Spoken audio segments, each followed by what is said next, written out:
ঢাকা বিশ্ববিদ্যালয় সিরাত মাহফিল 2024 বাস্তবায়ন কমিটির প্রতি যারা আমাকে এখানে দাঁড়াবার সুযোগ করে দিয়েছেন, আমি কোনো ভূমিকা ছাড়াই আমার মূল বক্তব্যে প্রবেশ করতে চাই। আর তার আগে আমি দুটি কথা প্রাসঙ্গিক বলে রাখতে চাই। সেটি হলো, কেন প্রিয় নবী সাল্লাল্লাহু সাল্লাম সম্পর্কে আমাদের জানতে হবে।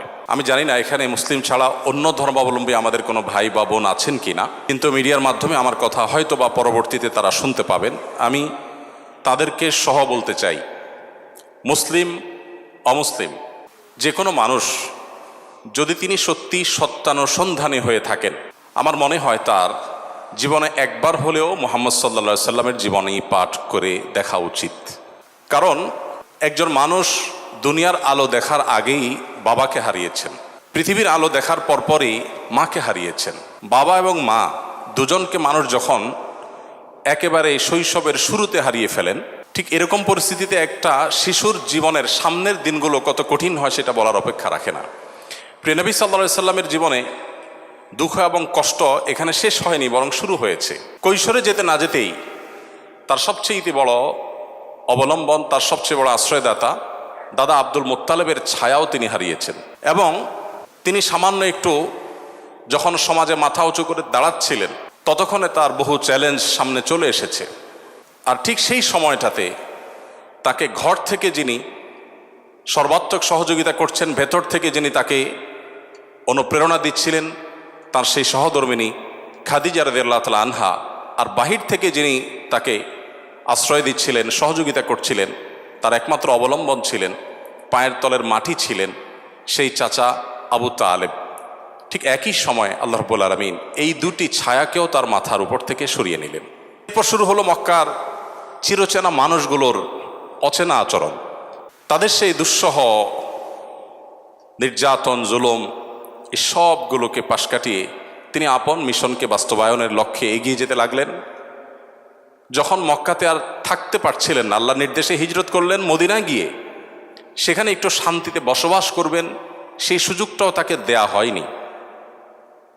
তাকে সেখানে চাপিয়ে দেওয়া হয়েছে বদর, উহুদ, খন্দক, একের পর এক যুদ্ধ, বিগ্রহ, আগ্রাসন, জুলুম, নিষ্পেষণ।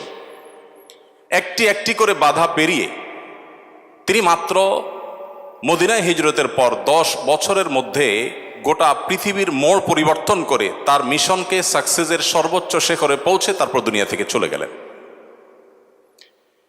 একজন মানুষ যার পৃথিবীর আলো দেখার আগে থেকেই বিপদ মাথার উপর ছিল, পৃথিবীতে আসার পর পদে পদে একটার পর একটা পায়ের তলের মাটিগুলো সরে যেতে লাগলো।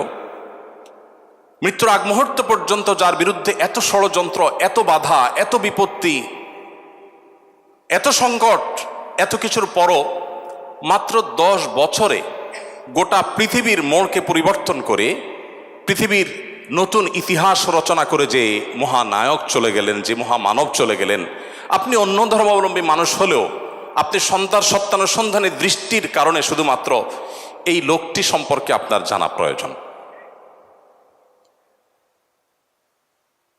যে মানুষটির সামগ্রিক জীবনে একটি জায়গা পাওয়া যায় না যে জায়গাটি দেখে বলা যায় যে এখানে তিনি একটি ভুল সিদ্ধান্ত গ্রহণ করে সরি বলতে বাধ্য হয়েছেন। আপনাদের কারো জানা আছে?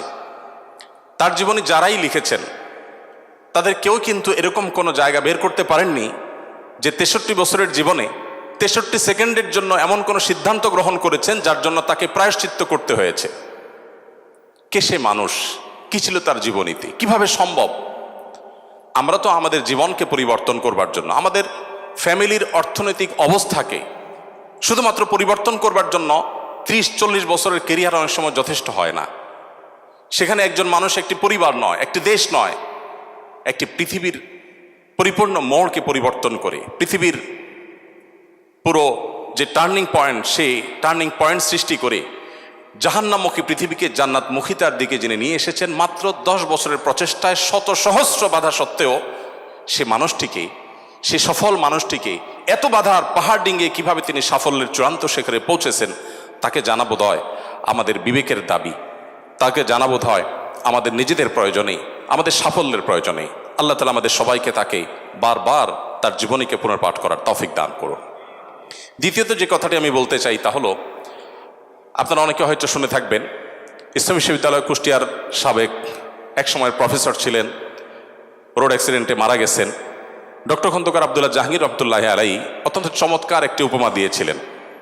স্যার বলেছেন যে মোবাইল ফোন যেরকম দুই রকম, একটাকে আমরা সহজে বোঝার জন্য বাটন ফোন বলি, আরেকটা হলো স্মার্টফোন। স্যার বলেছেন যত প্রাণী আল্লাহ তাআলা সৃষ্টি করেছেন, এসব প্রাণী মানুষ সহ অন্য সমস্ত প্রাণীকে দুই ভাগে ভাগ করা হয়েছে। মানুষ ছাড়া যত প্রাণী আছে তারা সবাই হলেন বাটন ফোনের মতো। বাটন ফোনে যে ক্যালকুলেটর দেওয়া আছে ওইটাই ফিক্সড, সেখানে অন্য কোনো ক্যালকুলেটর আপনি চাইলেও ঢোকাতে পারবেন না। সেখানে যে প্রোগ্রাম দেওয়া হয়েছে, নতুন কোনো প্রোগ্রাম সেখানে ইনস্টল করার কোনো সুযোগ নেই। কিন্তু একটা স্মার্টফোনে আপনাকে শুধুমাত্র বেসিক বিষয়গুলো দেওয়া থাকে।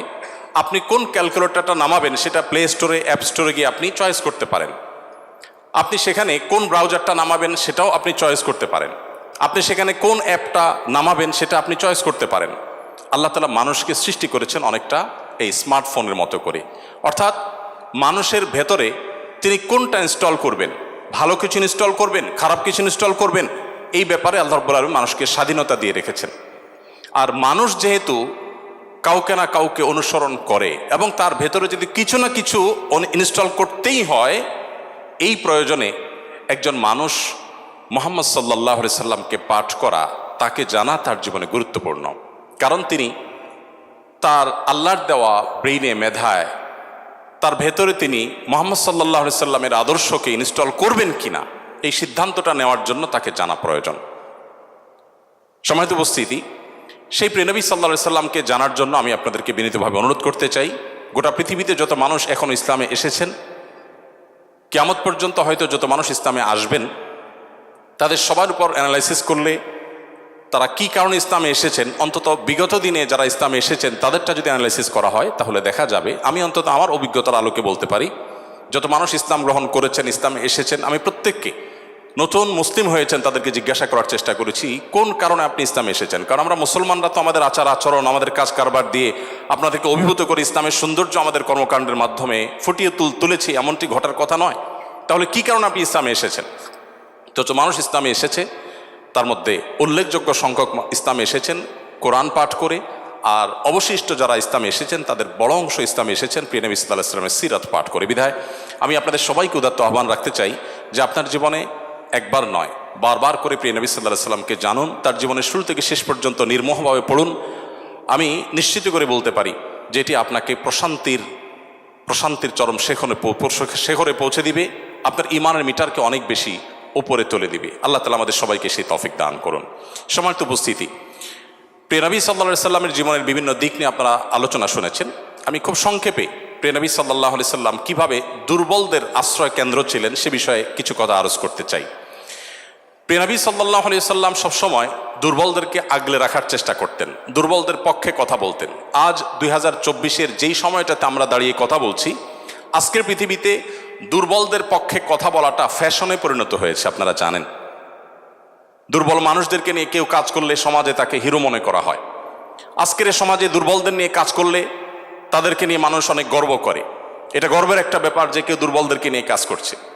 আমরা সুন্নাহ ফাউন্ডেশন থেকে অসহায় দুস্থদের জন্য কাজ করছি। আপনারা অনেকে আমাদেরকে সেজন্য মোবারকবাদ জানাচ্ছেন, শুভেচ্ছা জানাচ্ছেন, আমাদেরকে প্রেরণা দিচ্ছেন, ধন্যবাদ আপনাদের প্রতি।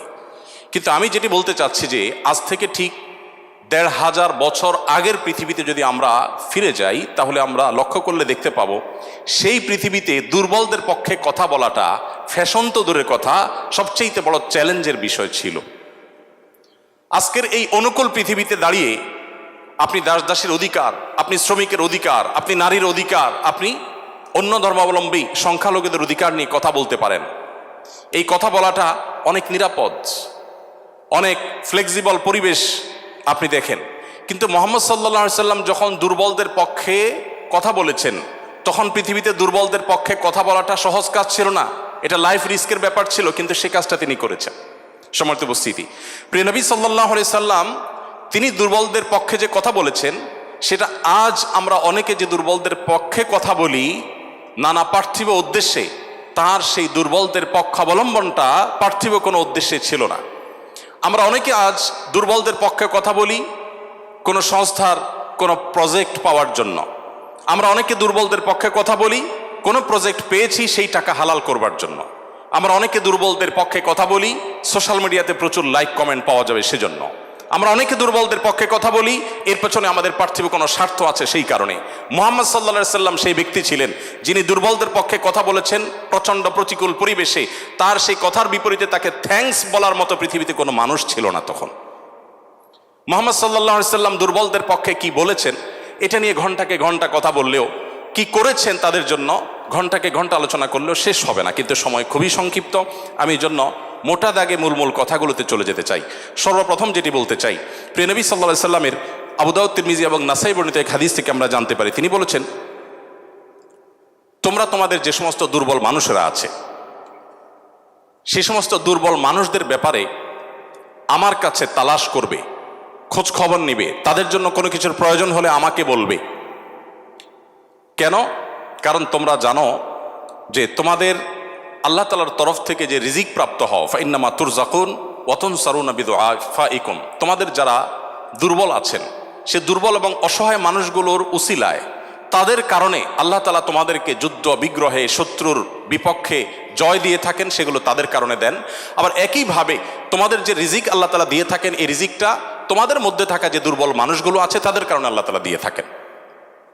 সম্মানিত উপস্থিতি, এই হাদিসের মাধ্যমে নবী সাল্লাল্লাহু আলাইহি সাল্লাম বোঝাতে চেয়েছেন তার আশেপাশে দুর্বল মানুষেরাই বেশি থাকে।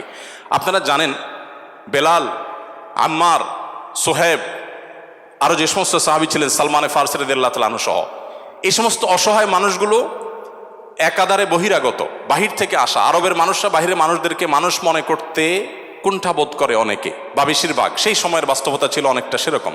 নবী করিম সাল্লাল্লাহু আলাইহি সাল্লাম সেই পরিস্থিতিতে বাহির থেকে আসা সালমান ফারসি, শুধু তার পরামর্শে গোটা মদিনার চতুর্পাশে পরীক্ষা খনন করা সেই কষ্টসাধ্য কাজ শুরু করে দিয়েছিলেন। তিনি বেলাল রাদিয়াল্লাহু তাআলা আনহুর মতো একজন নিগ্রো, ইথিওপিয়ান এবং বাহির থেকে আসা কৃতদাস ছিলেন, সেই মানুষটিকে নবী সাল্লাল্লাহু আলাইহি সাল্লাম মুয়াজ্জিন বানিয়েছেন। আজ আমাদের সমাজে মুয়াজ্জিন মানে খুব সাদামাঠা একটা পদ, তখন মুয়াজ্জিন ছিলেন নবী করিম সাল্লাল্লাহু আলাইহি সাল্লামের পর সবচেয়ে মসজিদের মধ্যে থাকা সম্মানজনক পদ। নবী করিম সাল্লাল্লাহু আলাইহি সাল্লাম এভাবে দুর্বল সাহাবীদেরকে যে আগলে রাখতেন, দুর্বল সাহাবীদের মধ্যে তিনি থাকতেন এমনভাবে যে আজ নেতারা যদি অন্যদের সাথে চলে, নেতা কে এটা পরিচয় দেওয়ার প্রয়োজন হয় না। কোনো পাওয়ারফুল ব্যক্তি, কোনো নেতা, তিনি যদি তার অনুসারীদেরকে সাথে নিয়ে অনুসারীদের বেষ্টিত হয়ে হাঁটেন, তো তাকে চেনার জন্য কারো জিজ্ঞেস করতে হবে না। আমাদের প্রিয় নবী সাল্লাল্লাহু আলাইহি সাল্লাম তিনি যখন সাহাবীদের মধ্যে বসা থাকতেন, তখন বাহির থেকে আসা মানুষরা জিজ্ঞেস করতে হতো, মান ফিকুম মুহাম্মদ, তোমাদের মধ্যে মুহাম্মদ লোকটা কে? আপনি চিন্তা করুন, তার বসার মোড়টা এমন ছিল যে অন্য 10 জন সাধারণ সাহাবীর মধ্যে তিনি নিজেকে মিশিয়ে ফেলতেন। তার মধ্যে কোনো অহংকার ছিল না, এমনভাবে দুর্বলদের সাথে নিজেকে মিশিয়ে ফেলতেন যে বাহির থেকে আসা মানুষ তার অ্যাটিটিউড দেখে, তার বডি ল্যাঙ্গুয়েজ দেখে চেনার কোনো উপায় ছিল না যে মোহাম্মদ নেতা লোকটি কে, সাল্লাল্লাহু আলাইহি ওয়াসাল্লাম। সম্মানিত উপস্থিতি, ঠিক একইভাবে আমরা জানি নবী করিম সাল্লাল্লাহু আলাইহি সাল্লাম কারা জান্নাতবাসী, জান্নাতি লোকদের মার্কা কি, সেটা বলতে গিয়ে বলেছেন যে আল্লাহ আখবিরুকুম বিআহলিল জান্নাহ, তোমাদেরকে কি আমি বলে দিব না যে তোমাদের মধ্যে বিচরণকারী মানুষদের মধ্যে কারা কারা জান্নাতি, জান্নাতি হিসাবে তোমরা কাদেরকে সুধারণা করতে পারো, তাদের আলামত কি, যে আলামত দেখে তুমি অনুমান করবে, আন্দাজ করবে লোকটা জান্নাতি।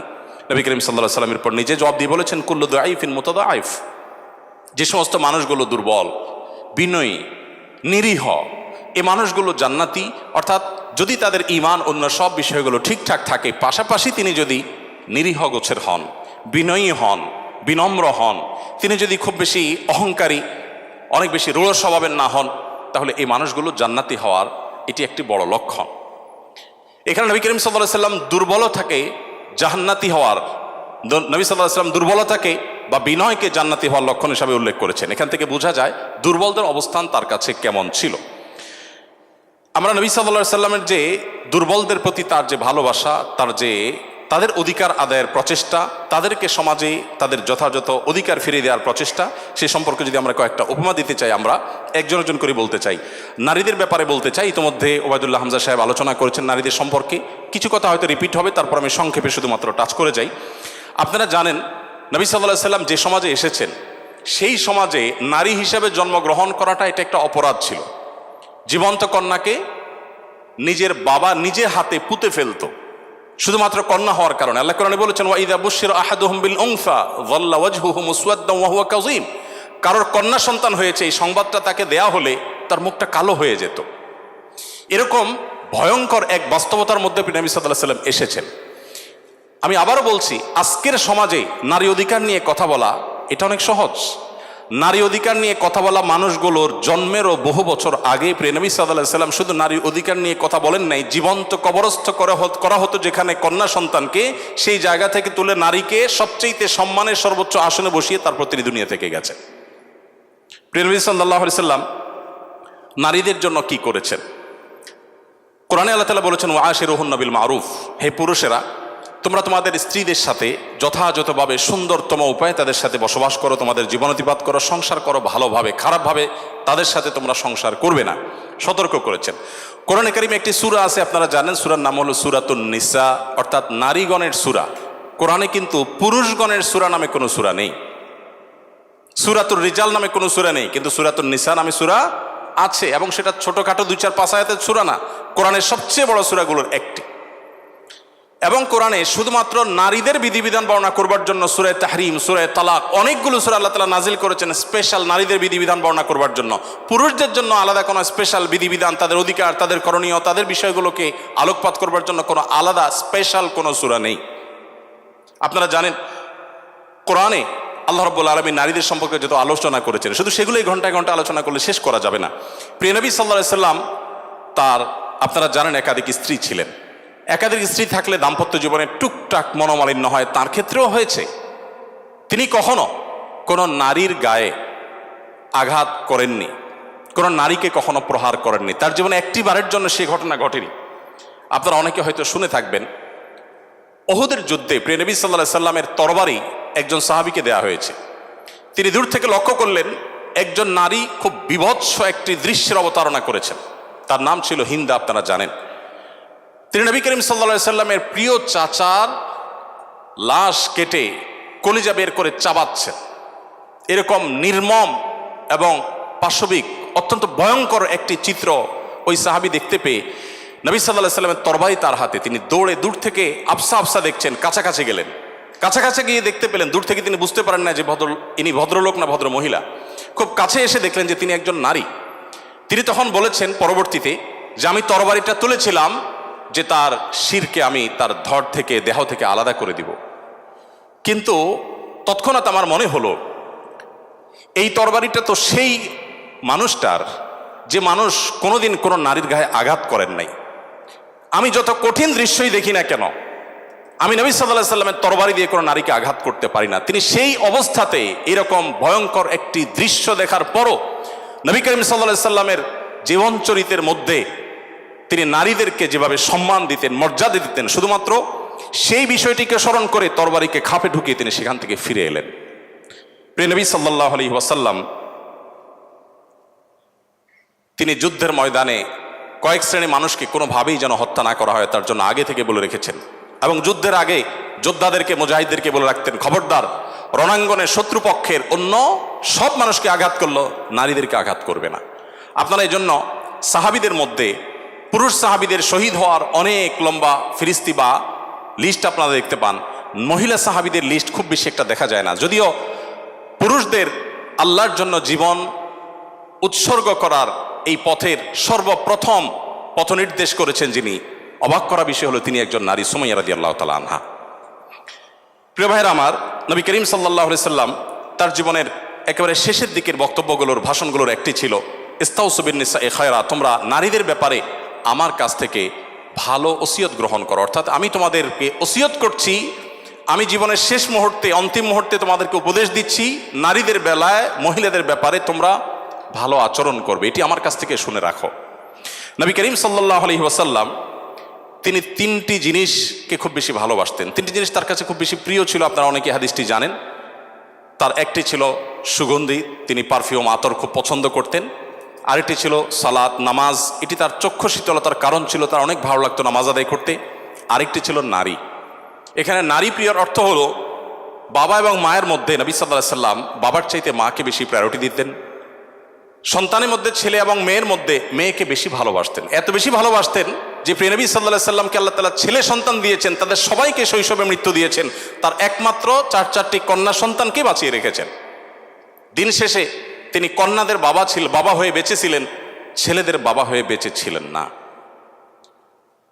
ঠিক একইভাবে প্রিয় নবী সাল্লাল্লাহু আলাইহি সাল্লামের আরেকটা হাদিস সহিহ মুসলিমে বর্ণিত হয়েছে, আমরা জানি নবী সাল্লাল্লাহু আলাইহি সাল্লাম বলেছেন, কেউ যদি তার 2টি কন্যা সন্তানকে প্রাপ্তবয়স্ক হওয়া পর্যন্ত সুন্দর আচরণ করে, যথাযথভাবে লালন পালন করে, কোনো প্রকার বৈষম্য না করে, অবিচার না করে, তাদের প্রতি সদাচরণ করে, তো কিয়ামতের ময়দানে নবী সাল্লাল্লাহু আলাইহি সাল্লাম বলেছেন সেই লোক শুধু জান্নাতে যাবে না, কিয়ামতের দিন আল্লাহ নবী সাল্লাল্লাহু আলাইহি সাল্লাম বলেছেন আনা ওয়া হুয়া কাহাতাইন, সে এই 2টি আঙ্গুল যেরকম পাশাপাশি অবস্থান করছে জান্নাতে আমার ঠিক কাছাকাছি এইভাবে অবস্থান করবে 2টি কন্যা সন্তানকে যথাযথভাবে পালন করবার কারণে। আমি জানি না আপনারা নিশ্চয় অনেক হাদিস পড়ে থাকবেন, আপনারা এমন কোনো হাদিস পেয়েছেন কিনা যে 1 ডজন ছেলে সন্তান লালন পালন করলে এইরকম কোনো ফজিলত এর কথা কোথাও বলা হয়েছে? আপনারা দেখেছেন এরকম কোনো হাদিস? আমি অন্তত পাই নাই যে 1 ডজন ছেলে লালন পালন করেছে কোনো মা বাবা, তার বিনিময়ে তাদেরকে নবী সাল্লাল্লাহু আলাইহি সাল্লাম বলেছে যে 12টা যেহেতু করেছে, 2টা মেয়ের বিপরীতে 12টা ছেলে করেছে, একটা পুরস্কার হোক না, এরকম কোনো পুরস্কারের কথা আমার জানা নেই। এরপরে যখন এক শ্রেণী মানুষ বলে যে ইসলাম নারীদেরকে ঠকিয়েছে, তখন তাদের ব্যাপারে কি বলা যায় সেটা আপনারা ঠিক করবেন। সম্মানিত উপস্থিতি, নবী করিম সাল্লাল্লাহু আলাইহি ওয়াসাল্লাম বলেছেন, কোনো বাবা, কোনো অভিভাবক, কোনো প্যারেন্টস, কোনো মা যদি কোনো কন্যার কারণে কন্যা দায়গ্রস্ত হয়ে পড়েন, সমাজের মানুষের কুসংস্কারের কারণে যদি তার মুখটা ছোট হয়ে যায়, কোনো কারণে তিনি যদি কোণঠাসাময় পরিস্থিতির মধ্যে পড়ে যান, এরপরও তিনি যদি সেই মেয়েদেরকে লালন পালন করার ক্ষেত্রে কোনো কার্পণ্য না করেন, সমাজের বিরুদ্ধে দাঁড়িয়ে বুক টান করে যদি তার কন্যাদেরকে তিনি ভালোবাসা দেন, সদাচরণ করেন, তাদের অধিকার যথাযথভাবে দিয়ে দেন,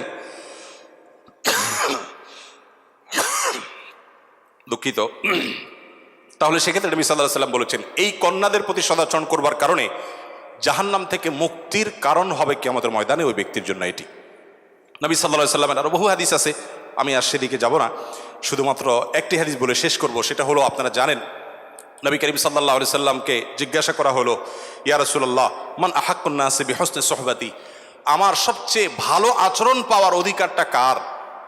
নবীজি সাল্লাল্লাহু আলাইহি সাল্লাম বলেছেন উম্মাক, তুমি সবচেয়ে ভালো আচরণ করবে তোমার মায়ের।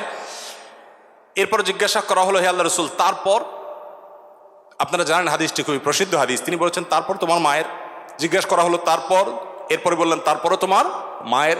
এরপর সাহাবী যখন জিজ্ঞাসা করলেন ইয়া রাসূলুল্লাহ তারপর, এরপর বললেন তোমার বাবার। আপনারা অনেকে শুনেছেন ডক্টর জাকির নায়েক, তিনি এই হাদিস প্রসঙ্গে বলেছেন আল্লাহ নবী সাল্লাল্লাহু আলাইহি সাল্লাম গোল্ড মেডেলটাও দিলেন মাকে, তারপর সিলভার মেডেলটাও দিলেন মাকে, ব্রোঞ্জটাও দিলেন মাকে, বাবাকে দিলেন একটা সান্ত্বনা পুরস্কার। এরপরে যদি কেউ বলে যে ইসলাম নারীদেরকে ঠকিয়েছে, যে যুক্তিতে বলে সেটা আপনারাও জানেন আমিও জানি, বলা হয় বাবার সম্পদে ছেলে যদি 2 টাকা পায়, মেয়ে 1 টাকা পায়, এখানে মেয়ের প্রতি অবিচার করা হয়েছে। আপনারা জানেন এর মতো হাস্যকর একটা দাবি আরেকটি হতে পারে না, কারণ ছেলে বেচারা, এতক্ষণ শুধু মেয়েদের কথা বলছি, আসলে একটু ছেলেদেরকে আমরা দুর্বল হিসেবে দেখি। ছেলে বেচারা প্রাপ্তবয়স্ক হওয়ার পর বাবা মা তার ভরণ পোষণ দিতে বাধ্য নন। যদি বাবা মা বলেন যে তুমি প্রাপ্তবয়স্ক হয়ে গেছো, তোমার চাল ডাল তুমি জোগাড় করো, বাবা মা সেটা বলতে পারেন, সে রাইট তাদের আছে। বিয়ে এখনো বেচারা করে নাই, মাত্র প্রাপ্তবয়স্ক হয়েছে। এরপর প্রাপ্তবয়স্ক হওয়ার পর যখন বিয়ে শাদীর চিন্তা করে, বাপ মা এটা বলতেই পারেন যে বাবা তোমার বিয়ে শাদীর টাকা তুমি জোগাড় করো, আমি তোমার বইয়ের গহনা কিনে দিব, মোহর জোগাড় করব, তোমার খরচ খরচা দিব। এটা বাবা মা করতে বাধ্য নন শরীয়তের দৃষ্টিকোণ থেকে, ছেলেরটা ছেলেকেই জোগাড় করতে হবে। আপনাদের অনেকগুলো প্রশ্ন আমার কাছে আসছে, এর মধ্যে সবচেয়ে কমন যে প্রশ্ন বারবার এসেছে সেটা হলো যুবকদের প্রশ্ন, বাবা মা বিয়ে দিতে চায় না, আমরা কি করব? আমি সে প্রশ্ন উত্তরে যেতে পারবো কিনা জানি না, তবে তরুণদের আহাজারে আমাকে খুব কষ্ট দেয়, কারণ আমি খুব বেশি বয়সে বিয়ে করিনি, আমি এখন নানা হয়েছি, আপনারা অনেকে জানেন। আমার এই বয়সে আমি নানা হয়েছি, এটা অনেকে শুনলে আসমান থেকে নাজিল হওয়ার উপক্রম হয় যে কিভাবে সম্ভব। তো আমি বলি, আমি আমার সংসার জীবন গোছানো শেষ, আমি এবং আমার মিসেস সহ বাকি জীবন আরামের সাথে দেশ বিদেশ যদি ঘুরেও বেড়াই, আল্লাহ বিল্লাহ করে বাকি জীবন কাটিয়ে দিই, আমার কোনো টেনশন নাই, কারণ আমার সংসারের সব সেট আপ করা শেষ। সে সমস্ত মানুষদেরকে দেখে আমার করুণা হয়, মায়া হয়, যারা আর্লি ম্যারেজকে দোষণীয় মনে করে তারা অনেক বেশি দেরি করে তথাকথিত নিজের পায়ে দাঁড়ানোর কথা বলে 30-35 পার হওয়ার পর বিবাহ শাদী করেন।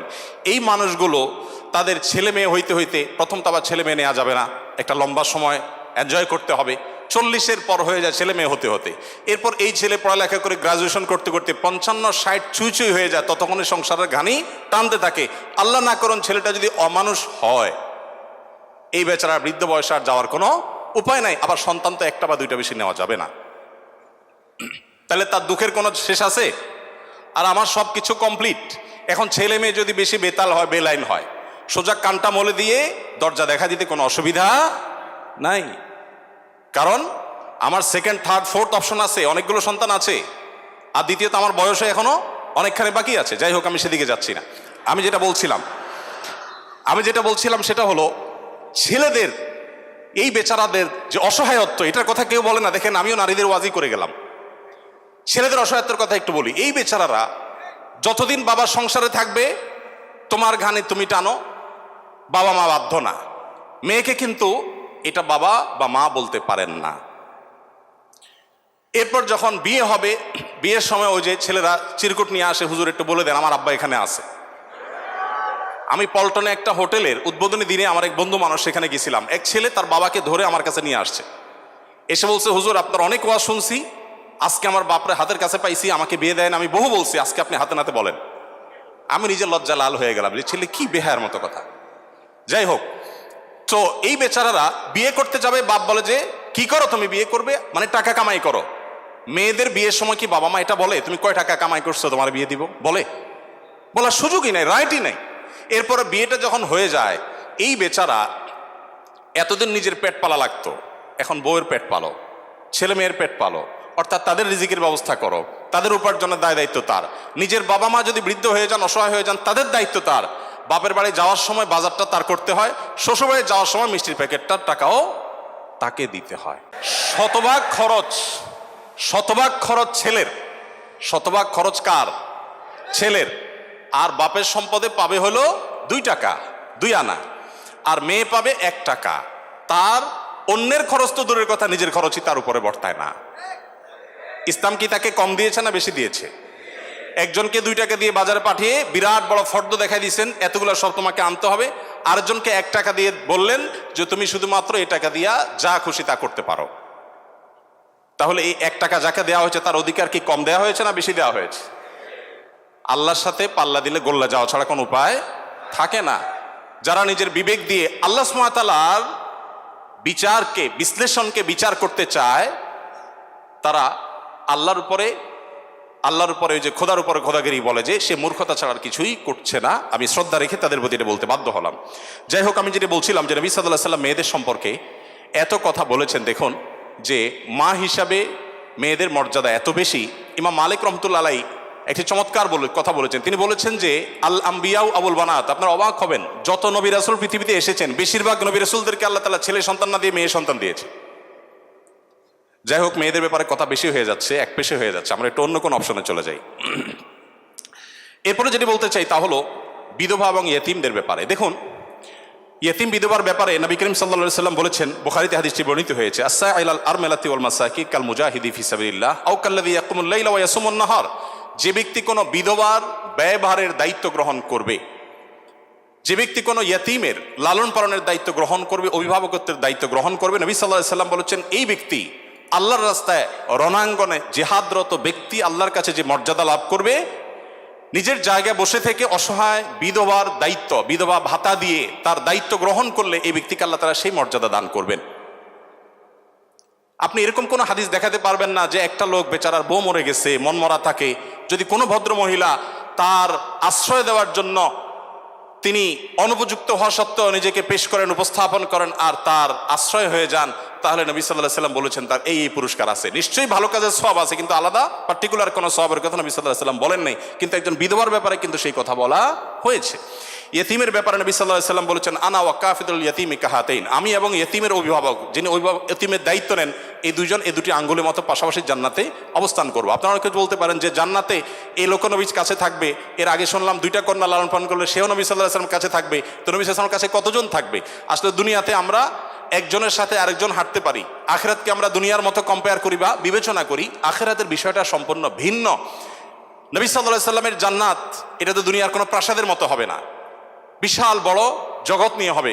সবচেয়ে ছোট জান্নাতে যে গোটা পৃথিবীর সমান 10 পৃথিবীর সমপরিমাণ জান্নাত তিনি পাবেন। মহাশূন্য সম্পর্কে আমরা ধারণা পাওয়ার পর আমাদের কাছে এটা খুব সহজ মনে হয় যে পৃথিবীর অন্যান্য পৃথিবীর বাইরে যে আল্লাহ তাআলার মহা সৃষ্টি আছে সেগুলোর তুলনায় পৃথিবী খুব ক্ষুদ্র। যখন পৃথিবীতে এগুলো আবিষ্কার হয় না, আপনি চিন্তা করুন তখনকার মুসলমানদের জন্য ঈমান আনা কতটা কঠিন ছিল, যে কিভাবে এত বড় জান্নাত দিবেন আল্লাহ তাআলা, কোথায় এত জায়গা। কিন্তু আজ আমরা সেটা আবিষ্কার করেছি, আমরা জানি কিয়ামত পর্যন্ত আবিষ্কার হতে থাকবে। কোরআন এবং সুন্নাহর অনেক কিছু এখনো আমাদের বুঝে আসছে না, কিন্তু এক সময় হয়তো বুঝে আসবে। তো যাই হোক, নবী করিম সাল্লাল্লাহু আলাইহি ওয়াসাল্লাম ইয়েতিমের ব্যাপারে এই সুসংবাদ আমাদেরকে দিয়েছেন। এবং নবী সাল্লাল্লাহু আলাইহি ওয়াসাল্লাম আরেকটা হাদিস বলে আমি শেষ করব, তিনি বলেছেন যে ব্যক্তি তার পরিবারের মধ্যে কোনো ইয়েতিমকে সংযুক্ত করেন, এই জায়গা আমি একটু থামবো। ইয়েতিমকে সংযুক্ত করার মানেটা কি? আমাদের দেশে ইয়েতিম বা গরিবের বাচ্চাকে লালন পালন অনেকেই করেন, কিন্তু সেটা নিজের ধান্দায় করেন, গরিবের প্রয়োজনে না। কিভাবে সেটা? কারোর সন্তান হচ্ছে না, তখন তিনি একটু বাবা ডাক শুনতে চান, মা ডাক শুনতে চান, তো এই জায়গা থেকে তিনি একটা বাচ্চাকে নিয়ে আসেন, অসহায় মানুষের, কারোর কোনো বাচ্চার বাবা মারা গেছেন, বাবা মারা গেছেন, মা মারা গেছেন, তাকে নিয়ে আসেন, সেই বাচ্চাটাকে এনে লালন পালন করেন এবং মনে করেন আমি অনেক সওয়াবের কাজ করছি। আপনি অবশ্যই সওয়াবের কাজ করছেন না যদি আপনার উদ্দেশ্য হয় আপনার যে মা ডাক শোনা, বাবা ডাক শোনা সেটা, আর যদি আপনার উদ্দেশ্য হয় যে না আমি তাকে লালন পালন করতে চাই, সে তার মায়ের কাছেই থাকুক, আমি তার ভরণ পোষণ দেবো, তার পড়াশোনার খরচ চালাবো, তার অভিভাবকত্ব করবো, তাকে আশ্রয় দিব, তাহলে আপনি এই হাদিসের সুসংবাদ পাবেন ইনশাআল্লাহ তাআলা। আপনি যদি নিজে পার্থিব কোনো স্বার্থে তাকে লালন পালন করেন তাহলে এই হাদিসের মর্যাদা আপনি লাভ করবেন না। নবী করিম সাল্লাল্লাহু আলাইহি ওয়াসাল্লাম মুসনাদ আহমদে বর্ণিত একটা হাদিসে আসছে, তিনি বলেছেন যে এক ব্যক্তি তার কাছে বলেছে, হে আল্লাহর রাসূল, আমার অন্তরটা অনেক শক্ত, আমি খুব শক্ত হৃদয়ের মানুষ, আমার মনটা নরম হয় না, আপনি আমাকে কোনো একটা পরামর্শ দিন। নবী সাল্লাল্লাহু আলাইহি ওয়াসাল্লাম বলেছেন, তুমি ইয়েতিমের মাথায় হাত বুলাবে, তোমার মন নরম হবে, এবং সেই সাথে অসহায়দের তুমি খাদ্য দান করবে, আহার দিবে। এই দুটি কাজ যদি তুমি করো তাহলে তোমার অন্তরের কাঠিন্য দূর হয়ে যাবে। আমাদের অনেকের মধ্যে এই অভিযোগ আছে, আমরা এই আমলগুলো করতে পারি। নবী সাল্লাল্লাহু আলাইহি ওয়াসাল্লাম দুর্বলদের মধ্যে যারা দাসী ছিলেন তাদের জন্য কি করেছেন আপনারা অনেকে জানেন। ইসলামের অনেকগুলো গুরুত্বপূর্ণ বিধিবিধান আছে, এর মধ্যে থেকে একটা হলো দাসী মুক্ত করার বিধান।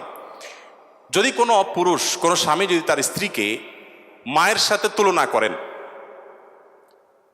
মায়ের সাথে তুলনা করার একটা পর্যায়ে আছে যেটাকে ইসলামী ফিকহের পরিভাষায় জেহার বলা হয়। রাগের বশে এরকম অনেকে করে থাকেন যে আমার মা যেরকম হারাম তুমি এরকম হারাম, তালাকের মতোই অনেকটা, এই টাইপের কথা যদি কেউ বলেন তার প্রায়শ্চিত্ত হলো তাকে একটি দাস মুক্ত করতে হবে। কেউ যদি ইচ্ছাকৃতভাবে রোজা ভঙ্গ করেন তাহলে তার প্রায়শ্চিত্ত হলো তাকে একটি দাস মুক্ত করতে হবে। কেউ যদি শপথ করে শপথ রক্ষা না করেন, ভঙ্গ করেন, তাহলে তাকে দাসমুক্ত করতে হবে। কেউ যদি কোনো মানুষকে হত্যা করেন, ভুলে হত্যা করেন, তার প্রায়শ্চিত্তগুলোর মধ্যে থেকে একটা হলো তাকে দাস মুক্ত করতে হবে। এভাবে ইসলাম অনেকগুলো ভুলের প্রায়শ্চিত্ত হিসাবে অন্য কোনো অপশনের চাইতে দাস মুক্তিকে প্রায়োরিটি দিয়েছে, গুরুত্ব দিয়েছে। নবী সাল্লাল্লাহু আলাইহি ওয়াসাল্লাম বারবার বলেছেন, কারণ তিনি চাইতেন মানুষ দাস না থাকুক, মানুষ মুক্ত হয়ে যাক। নবী সাল্লাল্লাহু আলাইহি ওয়াসাল্লাম আজকের পৃথিবীর মতো ফ্যাক্টরি রেভলিউশনের পর মানুষের মুক্তির জন্য বা দাস প্রথার বিরুদ্ধে তিনি কথা বলেছেন এমন না। আমি আগেই বলেছি, আজ পৃথিবীতে বহু দুর্বলদের পক্ষে কথা বলা মানুষ পাবেন, তার সবগুলোই বেশিরভাগই দেখবেন স্বার্থের কারণে। আমরা নিজেরাও দুর্বলদের সহযোগিতা করি। এই যে বন্যা গেল, অনেকেই বন্যার সময় ত্রাণ নিয়ে গেছেন জাস্ট একটা ছবির জন্য, অনেকে ত্রাণ নিয়ে গেছেন, কষ্ট করেছেন, শুধু তার একটা লাইভ দরকার, কিছু লাইক দরকার, কিছু কমেন্ট দরকার, কিছু বাহবা দরকার। তো নবী সাল্লাল্লাহু আলাইহি ওয়াসাল্লাম দাসীদের মুক্তির জন্য কথা বলেছেন সেই সমাজে যখন দাসী ছিল আজকের যুগে বিএমডব্লিউর মালিক হলে যেরকম গর্বের, দাসী থাকা সেরকম গর্বের, এরকম মূল্যবান অ্যাসেট কোনো বিনিময় ছাড়া মুক্ত করে দেওয়ার জন্য নবী সাল্লাল্লাহু আলাইহি ওয়াসাল্লাম উৎসাহিত করতেন। শুধু তাই নয়, আপনারা জানেন যে নবী করিম সাল্লাল্লাহু আলাইহি ওয়াসাল্লাম বলেছেন, কোনো দাসকে যদি কেউ মুক্ত করে তাহলে ওই দাসের প্রতিটি অঙ্গকে মুক্ত করার বিনিময়ে যে ব্যক্তি এই কাজটি করলেন, আল্লাহ তাআলা ওই ব্যক্তিকে তার ওই অঙ্গকে জাহান্নাম থেকে মুক্তির পরওয়ানা দান করবেন। নবী সাল্লাল্লাহু আলাইহি ওয়াসাল্লাম আরেকটি হাদিস আছে, তিনি বলেছেন জীবনের শেষ কথা। নবী সাল্লাল্লাহু আলাইহি ওয়াসাল্লামের জীবনের শেষ কথা কি আমরা জানি, অনেকে জানি, আসসালাতু আসসালাত ওয়া মা মালাকাত আইমানুকুম। অর্থাৎ নবী করিম সাল্লাল্লাহু আলাইহি ওয়াসাল্লামের জীবনের শেষ কথা ছিল তোমরা নামাজের ব্যাপারে দায়িত্বশীল থাকবে, নামাজের ব্যাপারে দায়িত্বশীল থাকবে এবং তোমাদের দাস দাসীদের ব্যাপারে দায়িত্বশীল আচরণ করবে। এটা ছিল তার জীবনের শেষ কথা। একটা মানুষের কাছে দাস দাসীদের অধিকার কত গুরুত্বপূর্ণ হলে, অধীনস্থ মানুষগুলোর অধিকার কত গুরুত্বপূর্ণ হলে জীবনের শেষ কথা এটা বলে চলে যান যে তোমরা তাদের ব্যাপারে খবরদার, সদাচরণ করবে, তাদের প্রতি কোনো জুলুম অবিচার করবে না। আপনারা অনেকে আবু মাসউদ আনসারী রাদিয়াল্লাহু তাআলা আনহুর নাম শুনেছেন। আবু মাসউদ আনসারী রাদিয়াল্লাহু তাআলা আনহু তার একজন দাসকে প্রহার করছিলেন, অধীনস্থকে, কাজের লোককে প্রহার করছিলেন। নবী সাল্লাল্লাহু আলাইহি ওয়াসাল্লাম পেছন থেকে বললেন, ইআলাম আবু মাসউদ, সাবধান, শুনে রাখো আবু মাসউদ, লাল্লাহু আকদারু আলাইকা মিনকা আলাই, তুমি এই দাসের প্রতি যতটা পাওয়ার রাখো, হোল্ড করো, আল্লাহ তাআলা তোমার উপর তার চেয়ে বেশি পাওয়ার হোল্ড করেন, মাইন্ড ইট।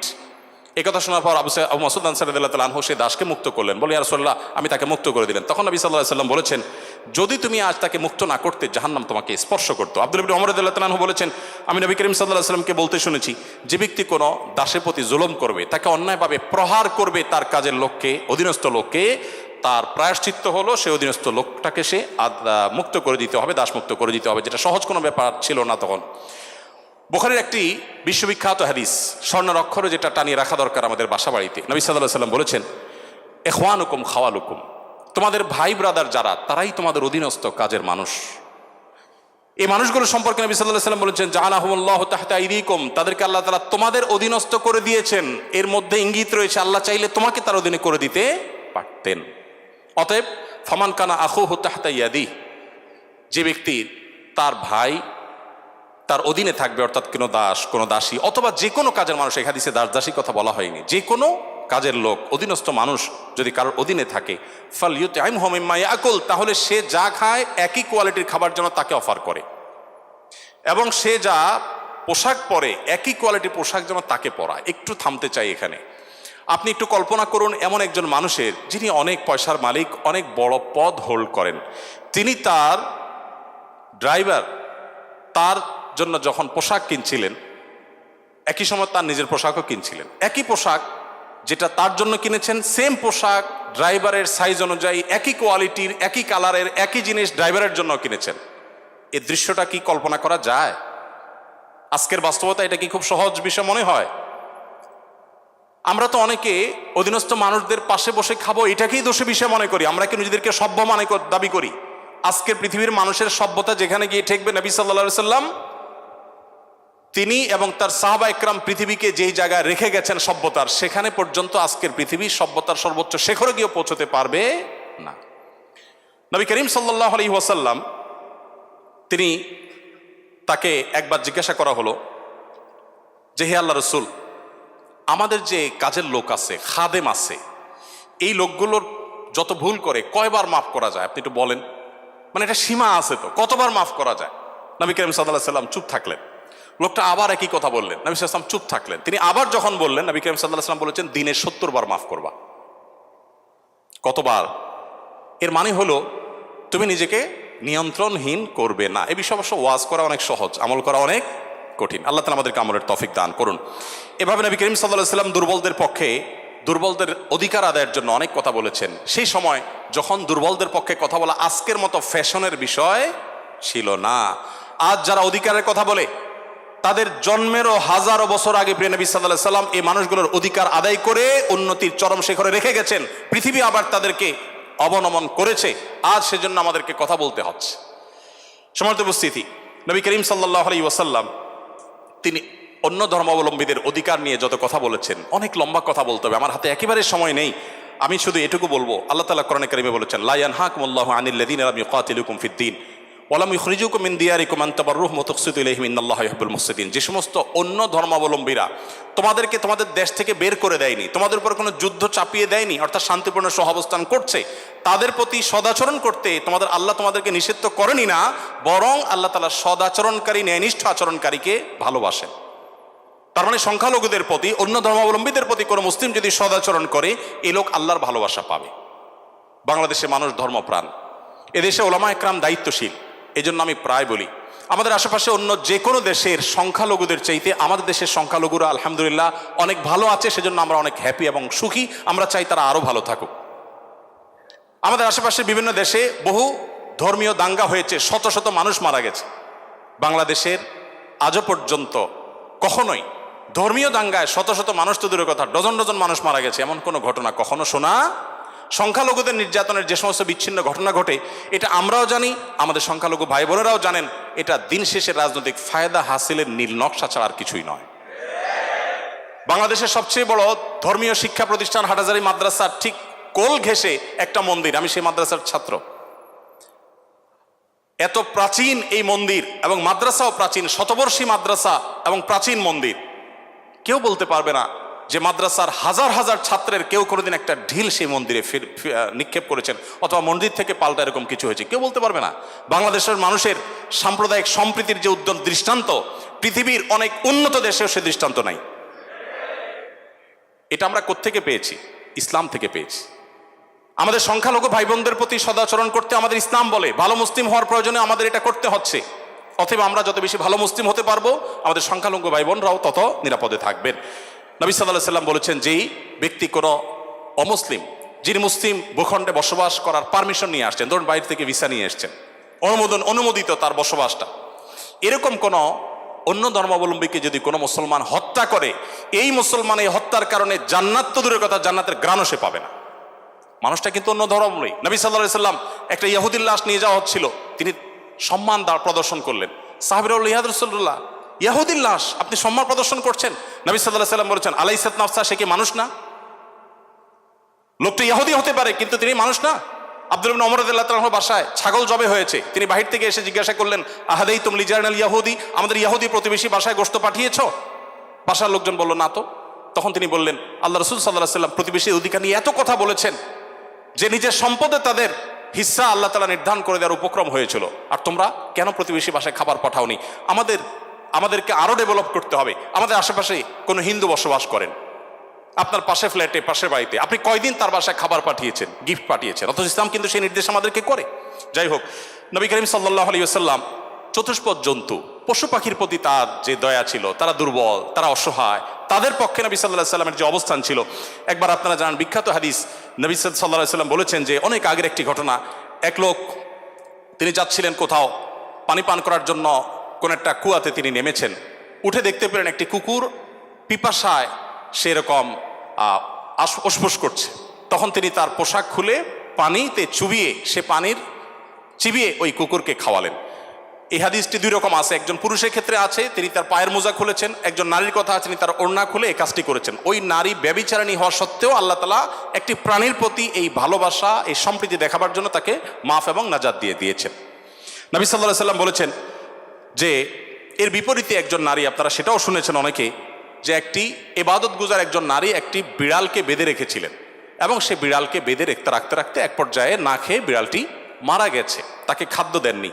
শুধুমাত্র এই কারণে তিনি ইবাদত গুজার হওয়া সত্ত্বেও আল্লাহ তাআলা ওই নারীকে জাহান্নামী হিসাবে ঘোষণা করেছেন, শুধুমাত্র একটা প্রাণীর জীবনের প্রতি এই হেয়ালিপনা করার জন্য। এখন প্রাণী তো দূরের কথা, মানুষের জীবন আমরা শেষ করে ফেলছি নির্দয়ভাবে। নবী করিম সাল্লাল্লাহু আলাইহি ওয়াসাল্লামের আরো হাদিস আমরা জানি, একটা পাখির দুটি বাচ্চাকে কেউ একজন ধরে নিয়ে গেলেন। নবী আলাইহিস সালাম যখন দেখলেন এই কাজটি কেউ করেছে, তখন বললেন যে কে কাজটি করেছো?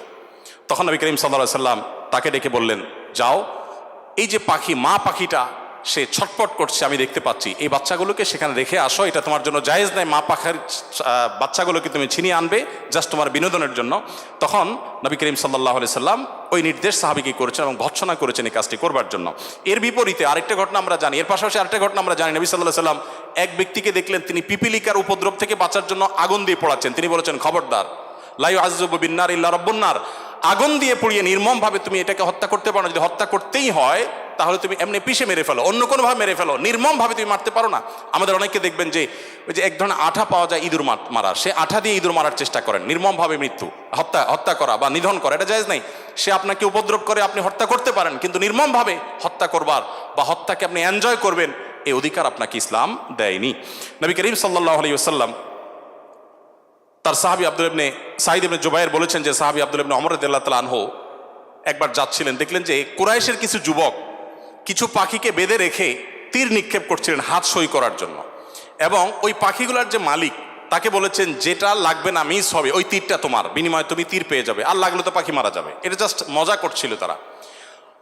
দেখেন আল্লাহ নবী সাল্লাল্লাহু আলাইহি ওয়াসাল্লামের সাহাবী আব্দুল্লাহ ইবনে ওমর যখন এসেছেন, জাস্ট তাকে দেখেছে, দেখার সাথে সাথে দৌড়ে পালিয়ে গেছে তারা, ওই যুবকরা। কারণ জানেন যে নবী সাল্লাল্লাহু আলাইহি ওয়াসাল্লামের সাহাবী কোনো প্রাণীর প্রতি নির্মমতাকে সহ্য করবেন না, চলে গেছে তারা। তখন এবার আব্দুল্লাহ ইবনে ওমর রাদিয়াল্লাহু তাআলা আনহু বলেছেন, আল্লাহ লানত এবং অভিশাপ নাজিল হয় ওই মানুষগুলোর প্রতি যারা কোনো প্রাণীকে এরকম বিনোদনের জন্য জাস্ট তীর মেরে গুলি মেরে বিভিন্নভাবে লক্ষ্যবস্তু তাদেরকে বানায়। নবী করিম সাল্লাল্লাহু আলাইহি ওয়াসাল্লামের জীবনের বহু ঘটনা আছে, আমরা বলে শেষ করতে পারবো না, আমি একেবারে শেষের দিকে চলে আসছি। একবার নবী করিম সাল্লাল্লাহু আলাইহি ওয়াসাল্লাম একটি ওট দেখতে পেলেন, খুব ক্ষীণকায়, জীর্ণশীর্ণ, দুর্বল, এবং তার চোখে পানি। নবী সাল্লাল্লাহু আলাইহি ওয়াসাল্লাম তার শরীরের উপরে খুব আলতো করে হাত বুলিয়ে দিলেন।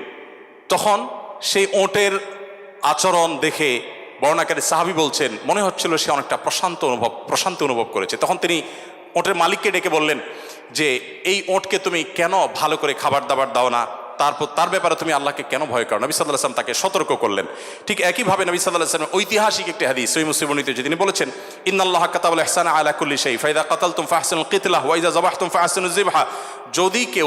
যদি কেউ কোনো প্রাণীকে জবে করতে হয়, জবে করে খেতে হয়, আল্লাহ তার জন্য হালাল করেছেন, সেও যেন নির্মমভাবে জবে না করে।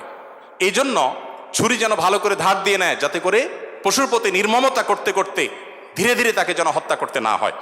এমনকি কোনো মানুষকে যদি মৃত্যুদণ্ড দিতে হয়, তাকেও যেন নির্মমভাবে হত্যা না করা হয়। প্রয়োজনে তাকে যদি মৃত্যুদণ্ড দিতে হয়, এমনকি রণাঙ্গনে যদি শত্রুপক্ষ হয়, নির্মমভাবে তার অঙ্গ প্রত্যঙ্গ কেটে টুকরা টুকরা করবেন। এই নির্মমতা করার অনুমতি ইসলাম আপনাকে দেয়নি, আপনাকে মানুষ হতে বলেছে ইসলাম।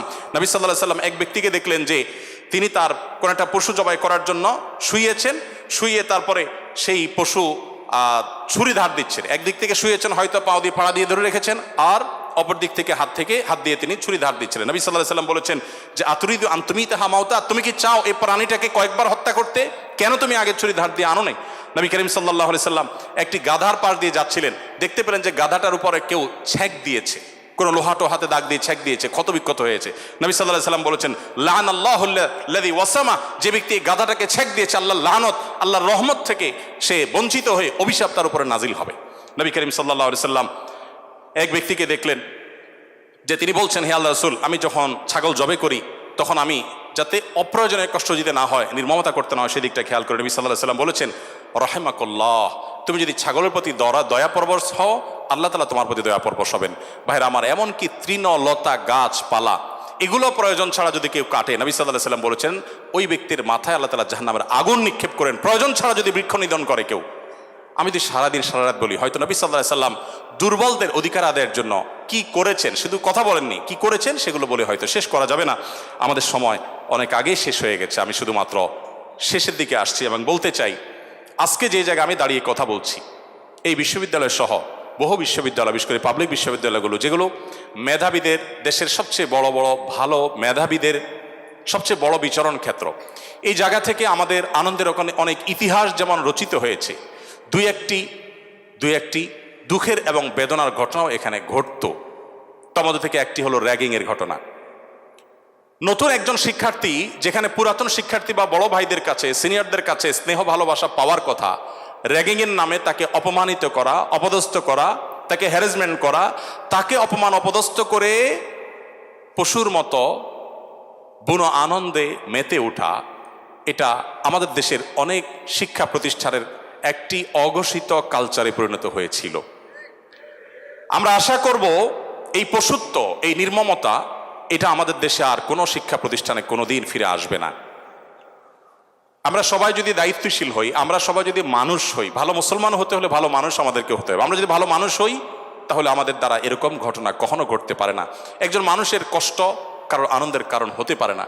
নবী করিম সাল্লাল্লাহু আলাইহি ওয়াসাল্লাম বলেছেন, যে ব্যক্তি কোনো ছোটদের প্রতি স্নেহ করে না, ভালোবাসে না, সে আমার উম্মত না। ছোট এবং জুনিয়রদের প্রতি যদি স্নেহ মমতা না থাকে, ভালোবাসা না থাকে, সে আর যা হোক নবী করিম সাল্লাল্লাহু আলাইহি ওয়াসাল্লামের উম্মত হিসাবে পরিচিতি পাবে না। অতএব র্যাগিংয়ের এই অপসংস্কৃতিকে ঝেঁটিয়ে শিক্ষা প্রতিষ্ঠানগুলো থেকে বিদায় করতে হবে আপনাদেরকেই।